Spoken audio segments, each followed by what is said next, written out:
This discourse was delivered by the Buddha to a monk called Molliya-Phagguna.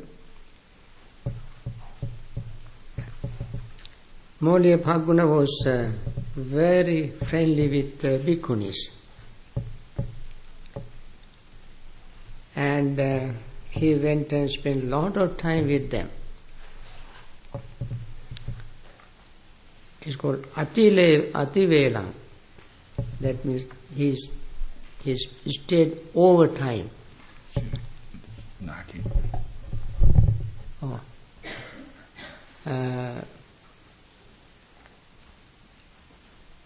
So spending too much time with bhikkhunis is not very good for a bhikkhu. There is a danger, like bringing petroleum and fire close to each other, and there anything can happen, especially if they spend too much time together. So the bhikkhus advised Molliya-Phagguna,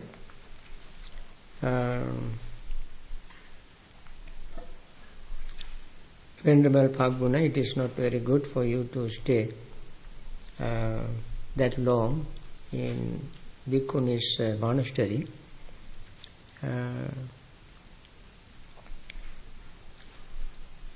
And if they happen to say anything in the form of criticism of bhikkhunis, he got very angry. He would become angry and displeased and would make a case of it. That means he wants to go to the court of monks, and make a big case. Adhikaranam. Adhikarana in Pali actually is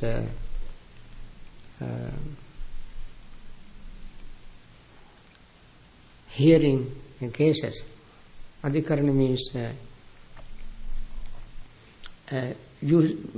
justice.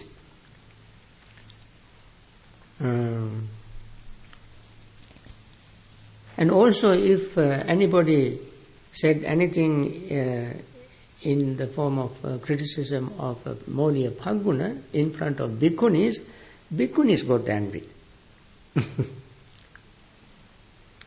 And they also were displeased and would make a case of it. So much was the Venerable Molliya-Phagguna associating with bhikkhunis. So the bhikkhus advised, they did not go to advise bhikkhunis, they advised Molliya-Phagguna. Why didn't they go and advise bhikkhunis? Because it was not bhikkhunis who come to monks' monastery and spend so much time, but a bhikkhu went to bhikkhunis monastery. So monk's duty was to advise bhikkhu, the one who goes there and spend a long time. So finally, after advising several times, bhikkhus could not stop him. Then they went to see the Buddha and complained. And Buddha sent another monk and asked him to come. He came. When the Buddha asked Molliya-Phagguna,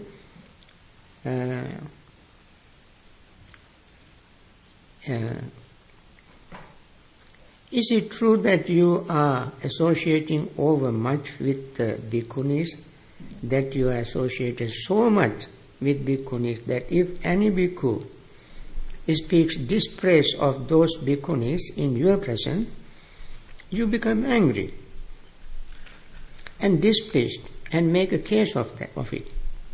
And if any bhikkhu speaks dispraise of you in those bhikkhunis' presence, they become angry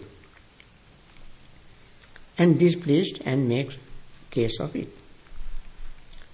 Are you associating so much with bhikkhunis as it seems? Moliya Phaguna was very honest. He said, yes, Venerable Sir.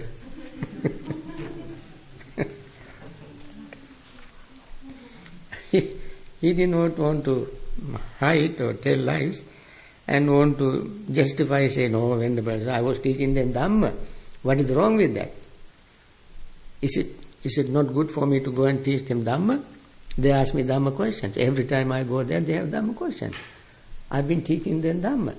What is wrong with that? He did not try to defend himself. He was so honest. As Buddha asked him, is it true? He said, yes, Venerable Sir. Then Buddha told him, Phaguna, it is not proper for you. See, Buddha was so compassionate in many other places, like Arita, Sati, Sunakhata, when these monks misrepresented the Buddha and had the wrong views, Buddha reprimanded them very harshly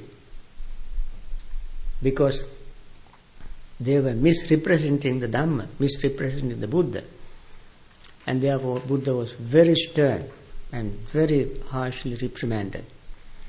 But in this case, Buddhani Venerable Moliya Phaguna was a very pious monk, very religious, very devoted. He actually was not committing anything offensive. He was just spending time, maybe teaching them Dhamma. Even if he taught them Dhamma, he did not want to defend himself in front of the Buddha, because he had so much respect for the Buddha. And when the Buddha asked him, is it true that you spend so much time? Yes, Venerable Sir. Then Buddha said, it is not proper for you, clansmen, gone forth out of faith from the home life into homelessness, to associate overmuch with bhikkhunis. Therefore, if anyone speaks dispraise of those bhikkhunis in your presence, you should abstain, you should abandon any desire, any thought based on the household life. Now, what is household life thought? Desire, greed, attachment, clinging. These are household life thoughts. And that is what can arise in your mind that is what arises in your mind when you are criticized by other bhikkhus. And you have desire in your mind. And therein you should not train thus, my mind will be unaffected and I shall utter no evil words, I shall abide compassionate for his welfare with the mind of loving kindness without inner hate. This is how you should train Phaguna. Before that, Buddha asked him another very, very beautiful question. Phaguna, are you not clansman who has gone forth out of faith from the home life into homelessness? This is the thing that Buddha kept in mind. This venerable monk went forth, renounced household life, became a monk out of faith. And Buddha wanted to preserve his faith. In another discourse, Buddha has mentioned that even if a monk who is very, very devotional, very faithful, all he has is saddha. He is not very highly intellectual, not very highly educated. He is very soft, gentle, fragile, very kind. Any tiny little thing can make him disappointed. All he has is faith. Buddha said, if such a monk commits an offense, Buddha said, don't be harsh on him. Don't be critical, criticize and scold him. Don't try to punish him. And you must protect his faith, his devotion, his saddha. Just like somebody has only one eye. That's all he has. Other eye is lost. Then all his friends and relatives are trying to help that eye. They want to protect that eye. Because they all love this person. Similarly, if a bhikkhu has a lot of saddha, faith, devotion, try to protect that person. Don't criticize too harshly. And this is exactly what the Buddha did here to Molya Phagguna. He was so devoted. He asked this question first.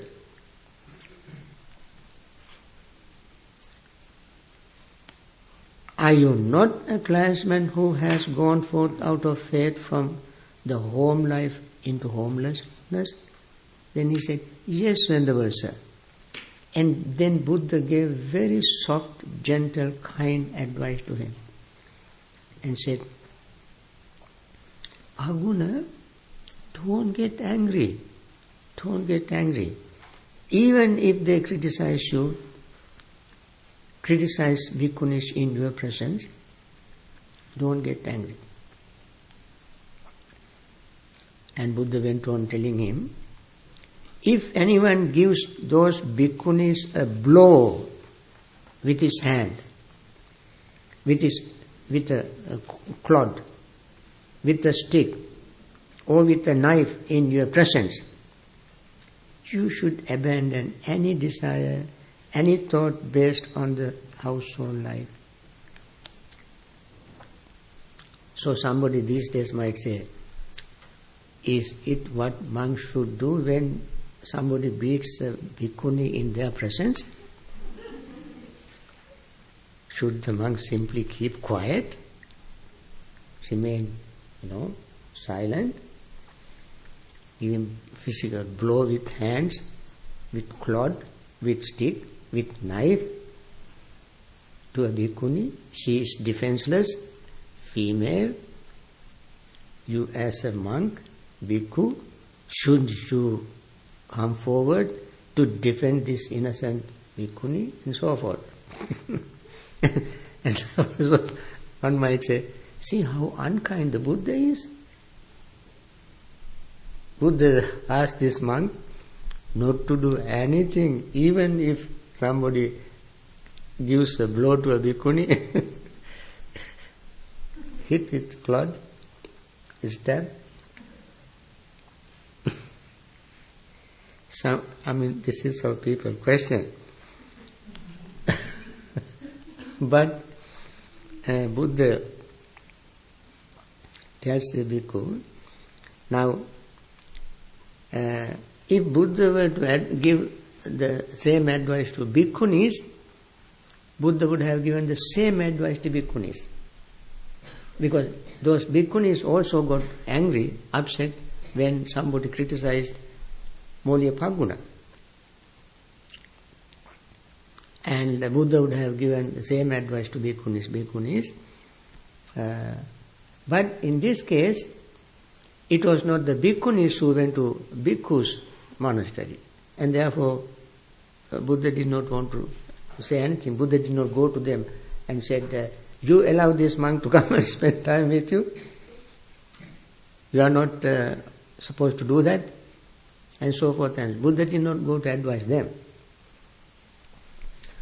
Today somebody would say, why don't you go and tell those bhikkhunis? They are the ones who let me, they would not let me come. They kept on asking me questions, so I had to answer their questions. You should go and tell them. That is why today monks tell us, It is not my fault. It is their fault. You should go and tell them. Molya Paguna was so religious, so pious, so dedicated. He simply submitted to the Buddha and listened. He did not argue with the Buddha. How can Venerable say, you tell me not to do anything when somebody beat a bhikkhuni? He did not say anything. He simply listened. And he repeated the same thing. If anyone speaks dispraise in your presence, you should abandon any desire and any thought based on the household life, and therein you should train thus, my mind will be unaffected, and so forth as before. So Buddha spelled out each means of attacking them. Then he used the word blow with his hand, stick, knife. You should abandon any desire, any thoughts based on the thoughts, household life. And herein you should train thus, my mind will be unaffected and I shall utter no evil words. I shall abide compassionate for his welfare with a mind of loving kindness without inner hate. That's how you should train yourself. Paguna. Then there were other bhikkhus in his presence when Buddha was advising Paguna, and he said, bhikkhus,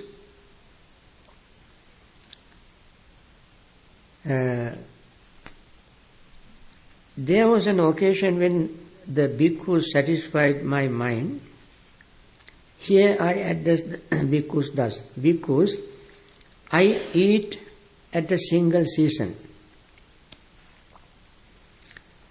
By so doing, I am free from illness, afflictions, and I enjoy health, strength, and comfortable abiding. Come, bhikkhus, eat at one single season. By so doing, you will be free from illness and afflictions, and you will enjoy health, strength, and comfortable abiding. And I had no need to keep on instructing those bhikkhus. I had only to arouse mindfulness in them. You see, there was a time, not now, Buddha was not talking about now. At the moment he was advising Bhikkhu Paguna, there was a time in the past. At that time, monks were so diligent, obedient, and Buddha simply has to give advice only once, and then he did not have to remind them again and again. All he had to do is to ask them to be mindful. That's all. And he gave a very beautiful example. Mindfulness is compared to a rod, a stick.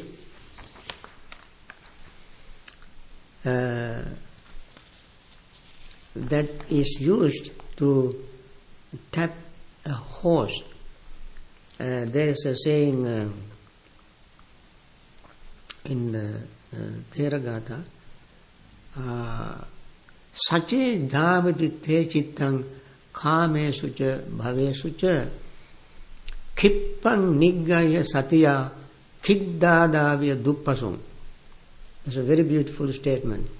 If your mind runs to sense pleasures or to re-existence, bhavesu, kāmesu bhavesu, khippang niggaya, with satya, with mindfulness, quickly reprimand that mind, quickly advise that mind. Khiddādāvya duppasum, just like using cane to train wild calf. Duppasung is untrained cow. Just like using the cane to train untrained cow, tapping at the right moment. So Buddha said, all I had to do is satuppada karaniya meva. Satuppada means sati uppada karaniya meva. That's all I had to do. Just bring their attention, make them mindful of their offense. That's all. That is why he said, appamadena sampadeta. Be vigilant. That's all he has to say, every day.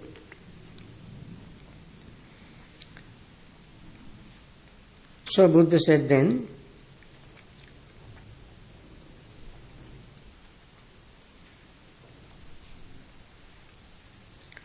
suppose there were a chariot on even ground at the crossroads, harnessed to thoroughbreds, waiting with God, lying ready, so that a skilled trainer, a charioteer of horses to be tamed, might mount it, and taking the rein in his left hand and the goad in his right hand, might drive out and back by any road whenever he likes. So too I had to need to keep on instructing those bhikkhus. I had only to arouse mindfulness in them. That was the time. And Buddha reminded these bhikkhus, therefore bhikkhus, abandon what is unwholesome, and devote yourself to wholesome states, for that is how you will come to growth, increase and fulfillment in the Dhamma and discipline. We learned this earlier in Vedavitaka Sutta, I think. Two kinds of thoughts. Bring wholesome mental states and abandon unwholesome state. Bringing wholesome mental state into mind all the time helps to grow, increase and fulfill in this Dhamma practice, Dhamma and discipline.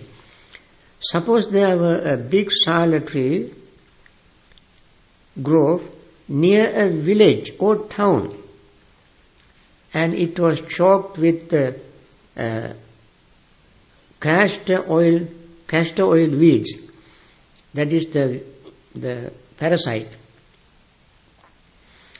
And some man would appear desiring its good welfare and protection. He would cut it down and throw out the crooked saplings that rob the sap, and he would clean up the interior of the grove and tend the straight, well-formed saplings, so that the sala tree grow later on would come to growth, increase and fulfillment. So too bhikkhus, abandon what is unwholesome and devote yourself to what is wholesome, the wholesome state. For that is how you will come to growth, increase and fulfillment in the Dhamma and discipline. So what Buddha was referring to is this spending unnecessary time on unnecessary things should be avoided in order to save that time to do the Dhamma Vinaya practice. It is spending time unnecessarily is like having weed on the tree that sucks the sap of the tree and makes it growth retarded or makes it grow slow. Similarly, when we spend time on unnecessary things, we don't have time to grow ourselves into Dhamma and Vinaya, and our growth will be very slow.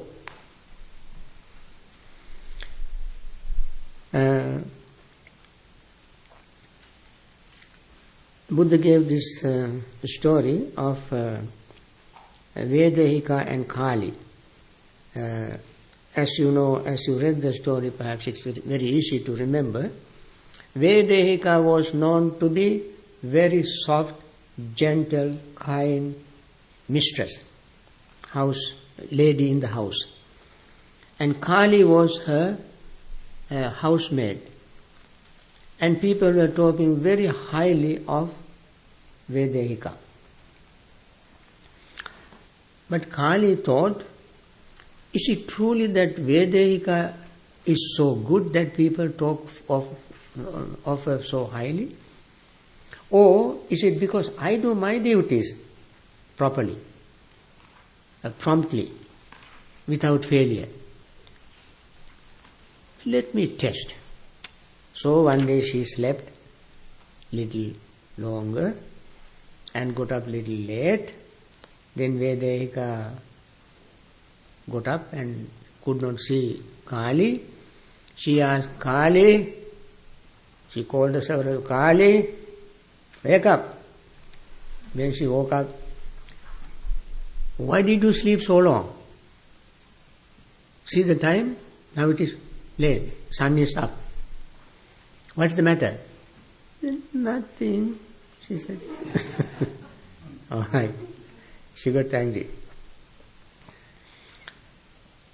Then she thought, my plan seemed to work. She seemed to get angry. Next day she slept still later, woke up later.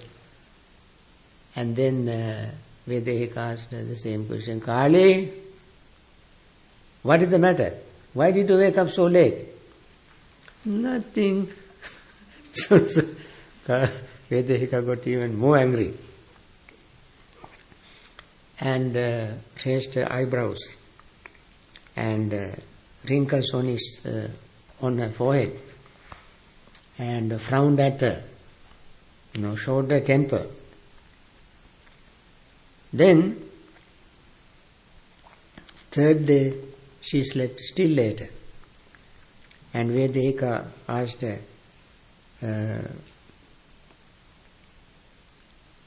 what is the matter that you get up still later in the day? Nothing is the matter, madam.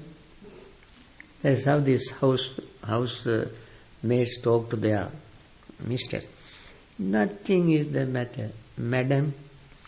They have to say, madam. Nothing is the matter, you wicked girl. Yet you get up still later in the day. And she was angry and displeased, and she took a rolling pin and gave her a blow on the head and cut her head. So she gave a blow and injured her head. Then housemaid Kali, with blood running from her cut head, denounced her mistress to neighbors. See, ladies, the gentle lady's work.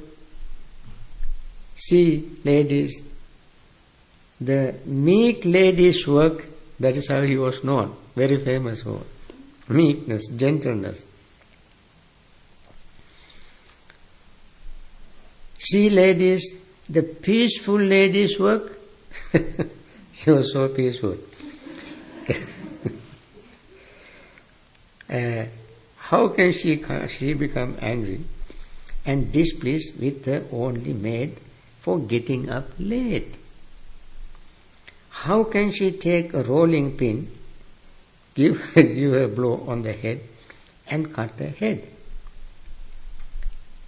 Then later on, bad reports about Mistress Vedehika spread thus: Mistress Vedehika is rough, Mistress Vedehika is violent, Mistress Vedehika is malicious. merciless. So Buddha said, this is a very beautiful story.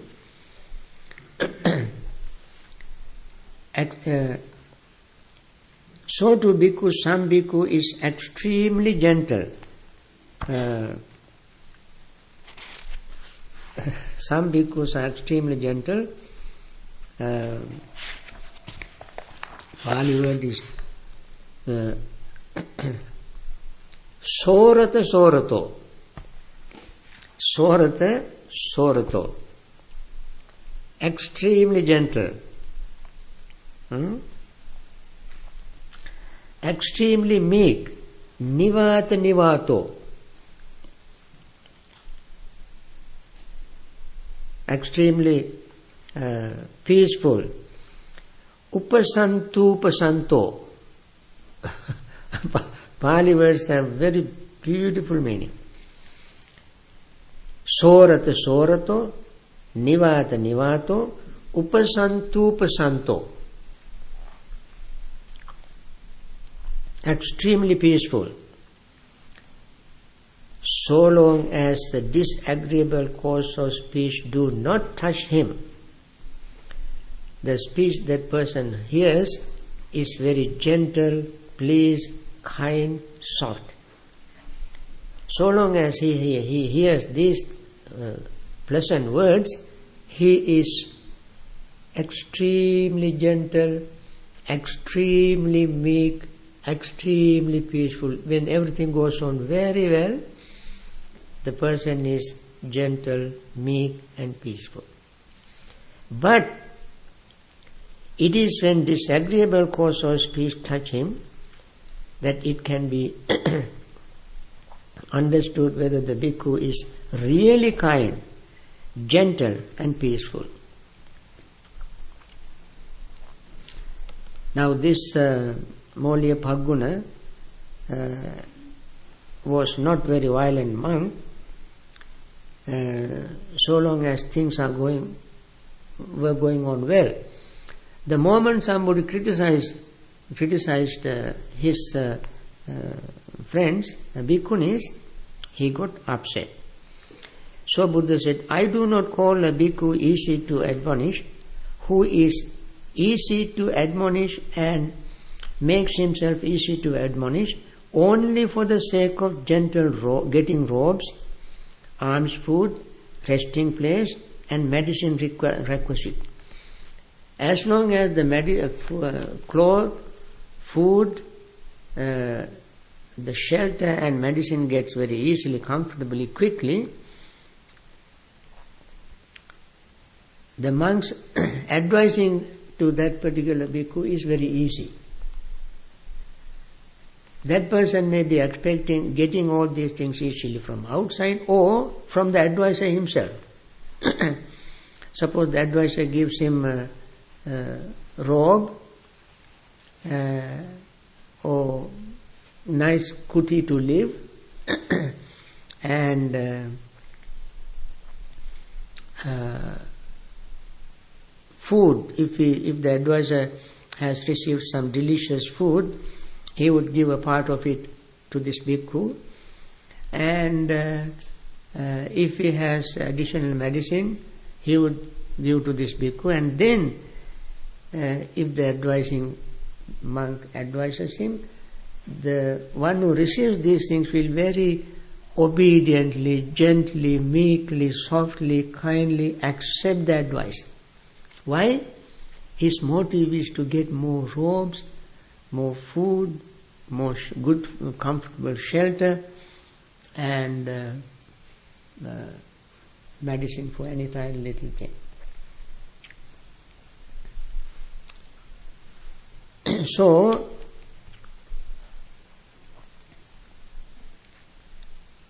Buddha said, I don't consider that person is easily admonishable, because that bhikkhu is not easy to admonish, nor makes himself easy to admonish when he gets no robes, alms food, resting place, and medicine requisite. But when a bhikkhu is easy to admonish and makes himself easy to admonish because he honors, respects and reveres the Dhamma, him I call easy to admonish. Whether he receives robes, food, shelter or medicine or not, if he respects the Dhamma, for the sake of Dhamma, he would remain gentle, meek, soft and peaceful. Because his utmost intention, greatest intention is to respect the Dhamma, learn the Dhamma.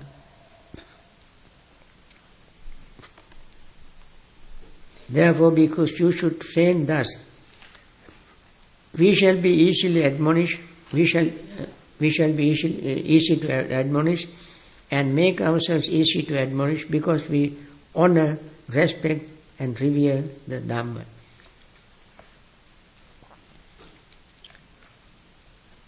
And then Buddha gives 5 courses of speech. The speech can be maybe timely, untimely, true or untrue, gentle or harsh, connected with good or with harm, spoken with mind of loving kindness or with inner hate. These are the 5 kinds of speeches. The speech can be timely or untimely, inappropriate time. Somebody might get angry, it is not what he said, I was upset, but the time he used to say that was not true, that was not right. He spoke in front of people. He spoke when I was hungry. He spoke when I was meditating. He spoke at such and such a time. Therefore, because of that wrong time he spoke, I got angry. Buddha said, doesn't matter what time it is, even if he spoke at wrong time, untimely. Similarly, the speech is not true. Sometimes somebody can accuse somebody falsely and make false accusation, and still there is no reason to get angry. And Buddha mentioned this in Dīgha Nikāya, first discourse, Brahmajala Sutta. Buddha said, when Buddha was walking, 2 other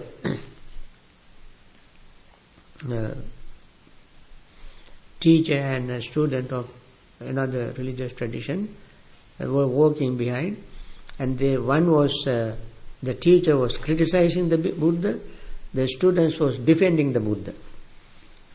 So when the Ananda happened to be there, he reported this to the Buddha, and Buddha said, if somebody criticizes the Buddha, Dhamma and Sangha, don't get angry. If the accusation is false, then you can softly, gently, kindly, without getting upset, tell the person, Mr. or Venerable, this is not true. But if you get angry, you cannot hear what the person tells.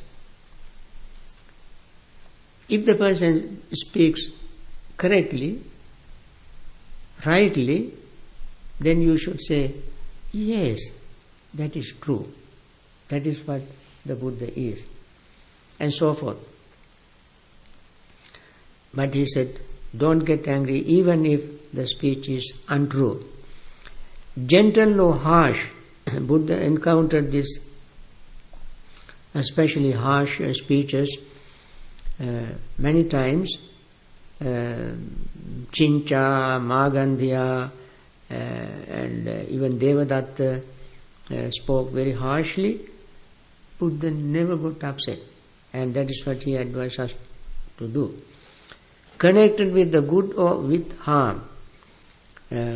Somebody might praise the Buddha, somebody may have very harmful intention, and still Buddha said, don't get upset. With loving kindness or inner hate, same thing. When others address you, their speech may be timely or untimely. When others address you, their speech may be true or untrue. Similarly, their speech may be gentle or harsh. Their speech may be connected with good or harm, with the harm. Their speech may be spoken with a mind of loving kindness or inner hate. You should train thus.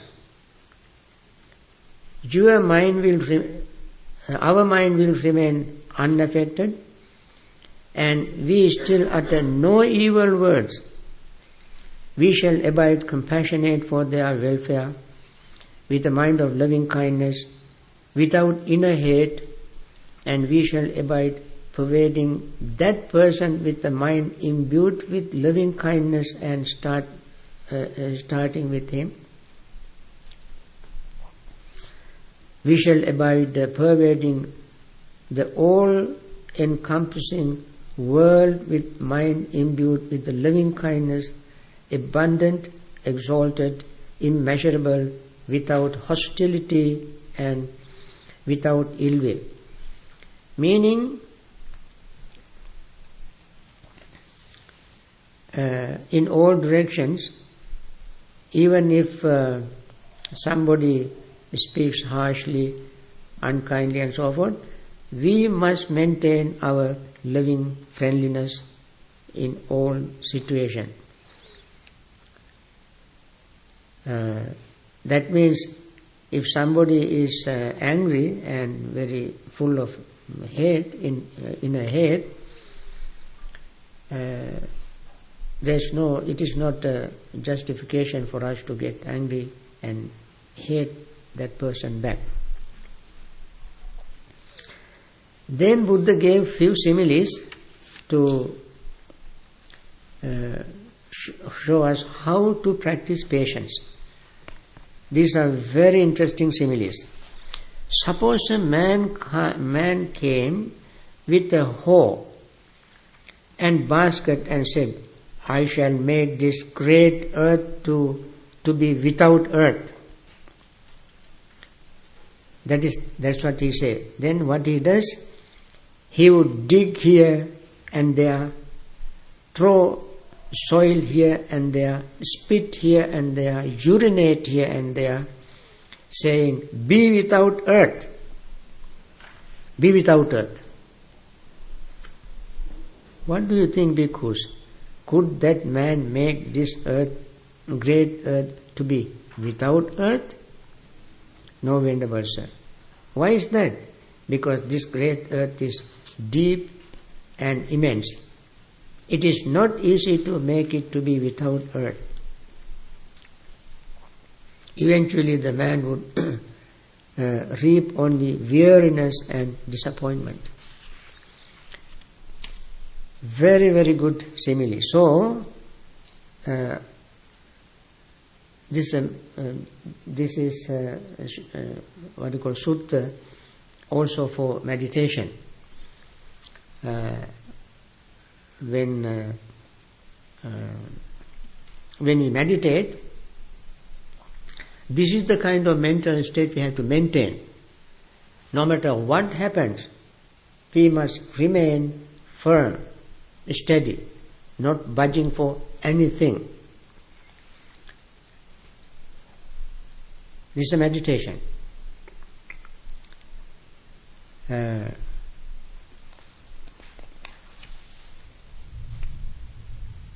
Especially in meditation, we remember some of these speeches. When we meditate, we remember, so and so says such a nasty thing. It was not true. It is simply an accusation. spoke to me very harshly. He spoke at the wrong time.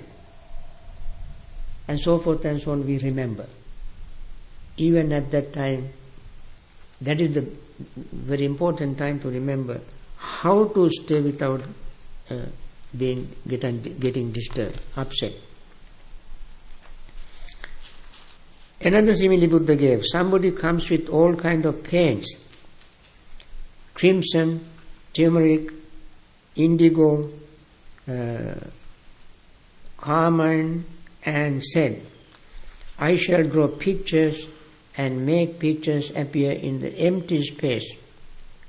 He may take bucket of paint with a brush, and looking at the space he will draw an elephant picture, a horse picture, with the paint and, turn the paint brush here and there. Can he draw any picture in the space? Similarly, when the mind is free from hatred, free from enmity, nobody can make us angry. And he gave another simile. A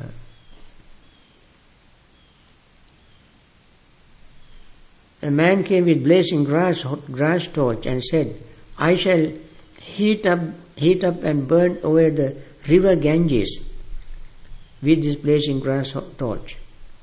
River Ganges is so big, has such a huge amount of water. He may dip the burning torch, grass torch, thinking of burning it. He may dip in the water. The grass torch will be extinguished. He cannot burn the water. Similarly, when one does not react, those speeches will simply become meaningless things. We can say that after all this is a sound, it hits my eardrums, it's impermanent, the sensation that arose in me is impermanent, perception that arose in me is impermanent, my thought regarding these words are impermanent, my consciousness regarding with these thoughts, words is impermanent. So one looks at the impermanent nature of the aggregate that arise dependent upon the words. When a word arises in the mind, along with that other aggregates also arise. How can that happen? When the word arises in the mind as a memory, our body chemistry begin to react. And that is the physics, that the body. Then we feel, when we remember something unpleasant, we feel the feeling of unpleasantness. Then mentally we recognize it, that is our perception. We recognize the unpleasant word we remember. Then we think about those thoughts, that is volitional formations. We think about those unpleasant thoughts, unpleasant memories. Then we become aware of it, that is our consciousness. So all the five aggregates will be activated at the very moment the unpleasant thought arose in the mind. And look at all these five aggregates, all of them are impermanent. The body chemistry that was activated by this memory is impermanent. The sensation or the feeling that arose depending on this memory is impermanent. Thought that arose in regard to this memory are impermanent. Our recognition, perception with regard to those things is impermanent, and consciousness is impermanent. Any memory can trigger all the five aggregates, and they all are impermanent. When we engage in seeing impermanence, the memory of unpleasantness goes away, disappears.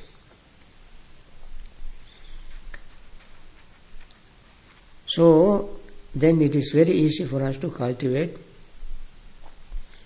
loving friendliness. Buddha gave another simile, cat skin bag. That was rubbed, well rubbed, thoroughly well rubbed, soft, silky, rid of rustling, rid of crackling. So when it is rid of crackling and rustling, somebody will come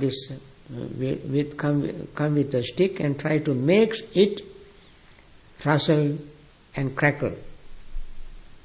Since the catskin bag is so smooth, so soft, so gentle, and he has condition in such a way that no rustling or crackling can be produced in this catskin bag, no matter how much he beats with the stick. So too, bhikkhus, there are these 5 courses of speech that others may choose. When they address you, their speech may be timely or untimely, true or untrue, gentle or harsh, connected with good or with harm, spoken with mind of loving kindness or with inner hate. When others addresses you, their speeches may be timely and so forth.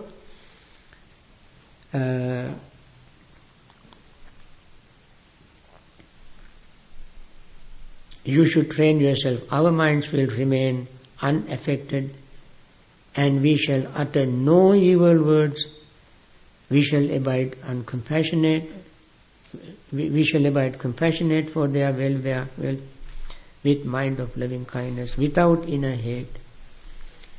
We shall abide pervading that person with the mind imbued with loving kindness and starting with him. We shall abide pervading the all-encompassing world with a mind similar to catskin bag, abundant, exalted, immeasurable, without hostility and without ill will. This is how you should train yourself. Then he gives the last simile, and that is the title of this the discourse, simile of the soul. He has given so many other similes, but none of them he used as the topic, the heading of this discourse. Last simile is, even if bandits were to sever you savagely limb by limb with a 2-handled saw, he who gave rise to a mind of hate towards them would not be carrying out my teaching. Even at that time when somebody comes and with a 2-handled saw and sever hand, at that time no anger you should arouse in your mind. And then he sever the next hand, other hand, still you should not harbor hatred towards him. He sever one of the legs, you should not get upset. He sever the other leg, you should not get upset. And still, even at that time, you must say, our minds will remain unaffected, and we shall utter no evil words. We shall abide compassionate for their welfare, with mind of loving kindness, without inner hate. We shall abide pervading them with mind imbued with loving kindness and starting with them. We shall abide pervading the all-encompassing world with the mind imbued with loving kindness, abundant, exalted, immeasurable, without hostility and without ill will. That is how you should train bhikkhus. And this sutta, Venerable Sariputta explaining the way how we practice patience, he referred to this sutta. Remember this morning we were talking about Mahahattipadopama Sutta. In that sutta, he referred to this simile, simile of the soul. And that is how we practice patience, compassion, mindfulness. It's a very powerful, very strong simile to remember. Not easy, even though it is very striking, very powerful simile, although it sounds very extreme kind, but one who makes the commitment to the practice will not find this something extreme or impractical or something cannot be put into practice.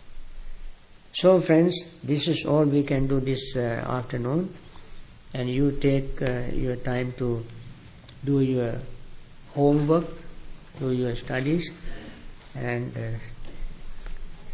see you tomorrow or this evening again. Okay?